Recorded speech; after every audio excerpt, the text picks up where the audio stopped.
અમરેલી જિલ્લાના છેવાડાના બિસ્માર રોડ રસ્તાઓને લઈને કોંગ્રેસ પક્ષ દ્વારા વિરોધ સાથે રોડ રસ્તાના નવીનીકરણ મુદ્દે આગળ આવી છે અને હાથમાં પ્લેકાર્ડ રાખી રોડ પર બેસી અને નવતર વિરોધ શરૂ કર્યો છે।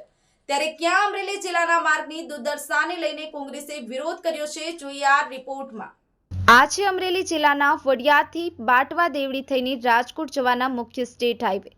છેલ્લા ઘણા ટાઈમથી અતિ બિસ્માર હોય અને વાહન ચાલકોની પારાવાર પરેશાની હોવાથી આજે વડિયા કોંગ્રેસના કાર્યકર્તાઓ દ્વારા નવતર પ્રકારે વિરોધ કરવામાં આવ્યો હતો અને હાથમાં પ્લેકાર્ડ સાથે ચાર માર્ગ બનાવવા માટે કોંગ્રેસ પ્રજાની વારે આવી છે।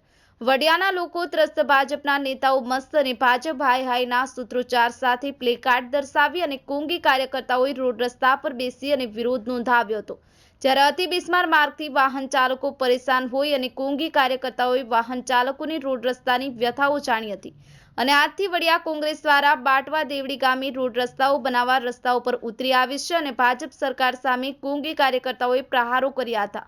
Bureau report news 9 Gujarati Amreli.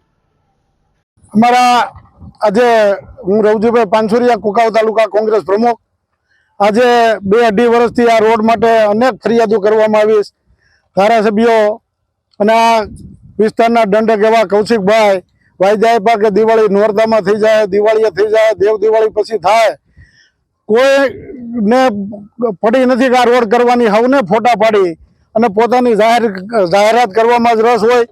એવડો મોટો ભ્રષ્ટાચાર વધી ગયો, રોડ બન્યો હોય અને હજી તો એનું ઉદ્ઘાટન ન થાય ત્યાં રોડ પડી જાય, પુલ પડી જાય અને પત્રકારો પણ એની વિશે કાંઈ જો ફરિયાદ કરે તો એને પણ ધમકીઓ આપવામાં આવે, નોટિસો આપવામાં આવે અને આ રાજ્યમાં કોઈ કાબુ રહ્યું નથી। અધિકારી